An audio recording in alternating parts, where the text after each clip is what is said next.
Hello guys, आपका स्वागत है हमारे चैनल में। तो आज मैं आपको जयपुर की एक कहानी सुनाऊंगा जिसमें कि दो पड़ोसी होते हैं।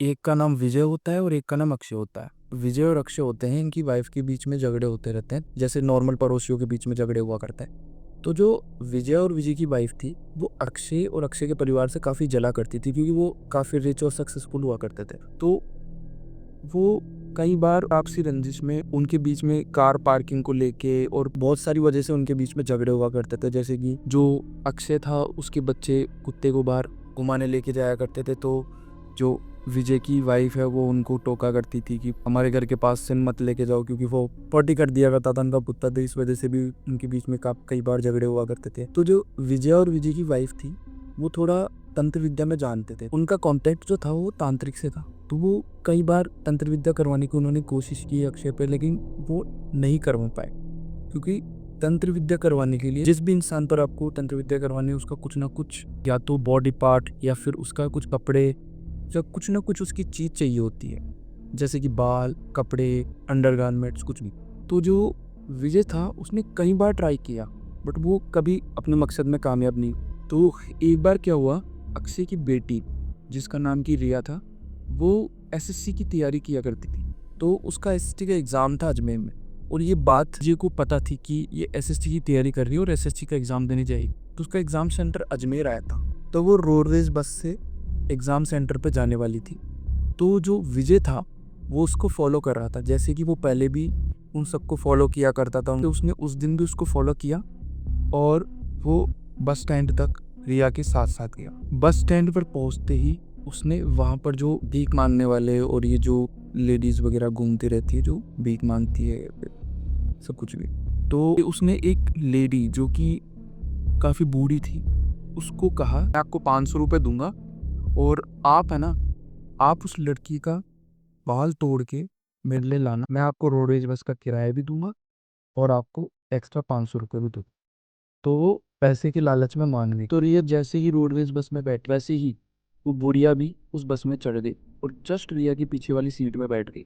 जैसा कि आप लोगों को पता होगा कि एग्जाम्स वगैरह के सीजन में क्या होता है, काफ़ी भीड़ होती है बसों पे। तो भीड़ का फ़ायदा उठाते हुए उस बुढ़िया ने जैसे ही रोड पर स्पीड ब्रेकर आया और थोड़ा सा झटका लगता है, तो वो रिया की सीट के ऊपर ऐसे झुक गई और उसने उसी समय रिया के बाल को ऐसे खींच लिया और ऐसे अपने हाथ को ऐसे बालों में घुमा के और 3-4 बाल उसके ले लिए। हुआ क्या, वो जस्ट अगले स्टॉप पर रुकी और वहाँ से वापस दूसरी बस पकड़ी और विजय तक पहुँच गई। और विजय को जो बाल थे वो उसने सौंप दिए और अपने पैसे लेके वो रवाना। विजय ने रिया के बाल उस तांत्रिक को दिए और उस पे उस तांत्रिक ने अपनी तंत्र विद्या स्टार्ट करी। उसने एक हवन लगाया और उस अग्नि कुंड में उसने आग जलाई और एक कटोरा लिया जिसमें कि उसने रिया के बाल रखी और उसके ऊपर मुर्गे की बलि देकर उसका ब्लड उन बालों के ऊपर डाल दिया और अपना जो भी तंत्र विद्या थी, उस जो भी मंत्र वगैरह थे उसने बोले और रिया के बालों सहित उस खून को उस यज्ञ में आहुति के तौर पर डाल दिया। जैसे ही उसकी प्रक्रिया खत्म हुई, वैसे ही अक्षय के घर पर जो रिया थी जो कि एग्जाम दे के आ चुकी थी, जैसे ही ये प्रक्रिया हुई वैसे ही रिया को बुरे बुरे सपने आने लग गए, जैसे कि कोई आदमी उसे मारने आ रहा है। तो एक दिन उसको सपना आया, उसने इग्नोर कर दिया कि जनरली आ जाते हैं सपने। फिर उसके साथ ये हुआ कि वो एक बार रात को सो रही थी और उसे ऐसा लगा कि कोई उसके बाल खींच के घर से बाहर की तरफ घसीट के ले जा रहा है।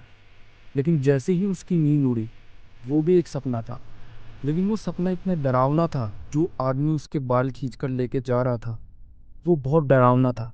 इस वजह से उसने अपनी मम्मी पापा को बताया, लेकिन उन सब ने इग्नोर कर दिया क्योंकि वो काफ़ी एजुकेटेड लोग थे, तो वो इन चीज़ों पर नहीं मानते थे। तो धीरे धीरे जो रिया थी उसकी तबीयत बिगड़ने लग गई, काफ़ी ज़्यादा उसको बुखार रहने लग गया, वो खाना ढंग से नहीं खाती थी, तो उसकी तबीयत बिगड़ती चली गई। तो उसके डरावने सपनों का सिलसिला कभी ख़त्म नहीं हुआ। तो इस वजह से उस रिया की माँ जो थी, उनके एक गुरुजी थे जिनके पास वो रिया को लेकर गई।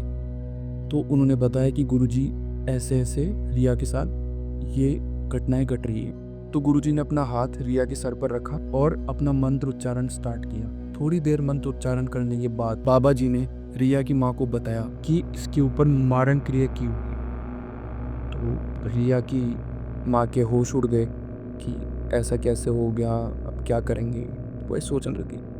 तो बाबा जी ने रिया की माँ को ये भी बता दिया था कि किसने तुम्हारे ऊपर ये तंत्र विद्या करवाई। जो बाबा जी थे उन्होंने रिया की माँ को बताया कि मैं रिया को एक ताबीज बनाकर दे रहा हूँ, तुम इसको ये पहना दो तो ये जो भी प्रॉब्लम है वो खत्म हो जाएगी। तो उन्होंने एक ताबीज बना कर दिया उनको और वो रिया के ऊपर बांध दिया। वो 2-3 दिन ठीक रही। 2-3 दिन बाद वापस से उसके साथ वही चीजें होने लगी। फिर वो वापस बाबा जी के पास गए तो बाबा जी ने बताया कि ये जो तंत्र विद्या करवाई हुई है इसका केवल एक ही काट है कि उस तंत्र विद्या को वापस उस इंसान के ऊपर डाल दे, तभी रिया ठीक हो पाएगी। तो रिया की माँ ने पहले मना किया, लेकिन फिर उन्होंने देखा कि अगर किसी ने करवाया है मेरी बेटी के ऊपर यह तंत्र विद्या, वापस उसी पे क्यों ना हो जाए। रिया की माँ ने बाबा जी के समझाने के बाद इस बात को माना और उन्होंने इस चीज के लिए अग्री कर दिया कि आप जिसने भी रिया के ऊपर ये तंत्र विद्या कराई है उसके ऊपर वापस डाल दी जाए। तो जो बाबा थे उन्होंने कहा कि अब तुम्हें तुम्हारे उस पड़ोसी की बाल या फिर कोई पैरों की मिट्टी या कुछ ना कुछ लाना पड़ेगा जिस पर कि मैं तंत्रों को काम में ले सकूं। तो उन्होंने काफी ट्राई करा लेकिन 2-3 दिन लग गए उनको, लेकिन नहीं हो पाया। एक बार क्या हुआ, जो विजय था वो गार्डन में पेड़ों को पानी दे रहा था। तो पानी देते समय वो नंगे पैर था। तो जो रिया की माँ थी वो ये सब देख रही थी। अब वो भी मजबूर थी क्योंकि उन्होंने उसके ऊपर तंत्र विद्या कराई तो उनको रिवर्स करनी ही पड़ेगी, वरना वो अपनी बेटी से हाथ धो बैठेंगी। तो जो रिया की माँ थी उसने रिया के भाई यानी कि अपने बेटे राहुल को बोला कि जैसी ही रात हो वैसे ही जो इनके पैरों की जो मिट्टी थी, जो निशान हो जाते हैं गीली मिट्टी, वहाँ से तुझे उठ के पैरों की मिट्टी लेके आनी। तो राहुल जो था उसने रात होने का वेट किया और जो विजय था उसके घर के बाहर जो गार्डन था जहाँ पर वो पानी दे रहा था वहाँ कूदा वो और वो मिट्टी लेके और पेपर में डाल के उसको और घर पे ले आया। दूसरे दिन रिया की माँ उस मिट्टी को लेकर गई और बाबा जी ने अपनी तंत्र विद्या स्टार्ट करी। वहाँ पर हवन लगाया और जो उसकी मिट्टी थी पैरों की उसके ऊपर कुछ तंत्र विद्या करी, कुछ मंत्रोच्चारण करे और जो मारण क्रिया थी रिया के ऊपर उसको रिवर्स करके और वापस से विजय के ऊपर डाल दी। दूसरे दिन रिया की तबीयत एकदम ठीक हो चुकी थी।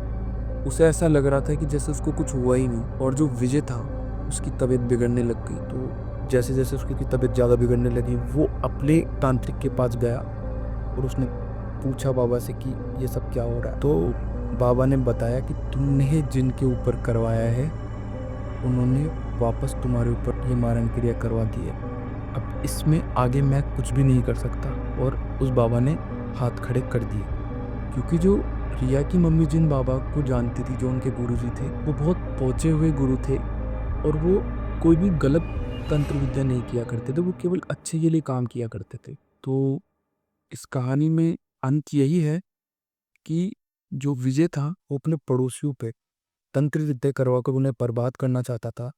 वो खुद बर्बाद हो गया और उसका धंधा चौपट हो गया, उसकी आर्थिक स्थिति खराब हो गई, उसको घर बेचना पड़ गया। ये सब देखते हुए जो रिया की माँ थी वो वापस गुरुजी के पास गई और उन्होंने गुरुजी को कहा कि गुरुजी इस चीज का कोई तोड़ निकालो, जो हमारे पड़ोसी हैं उनकी स्थिति है वो बहुत ज्यादा खराब हो चुकी है।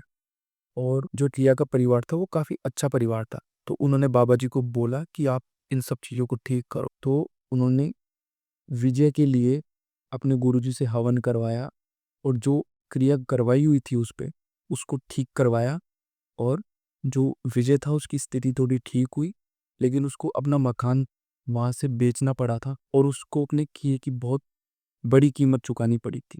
तो दोस्तों यही थी आज की कहानी। मिलेंगे अगली वीडियो में और मैं आपको यही बताना चाहूँगा कि ये जो तंत्र विद्या और भूत प्रेतों से रिलेटेड जितनी भी चीज़ें होती है, इन सब चीज़ों से आप जितना ही दूर रहो उतना ही अच्छा है।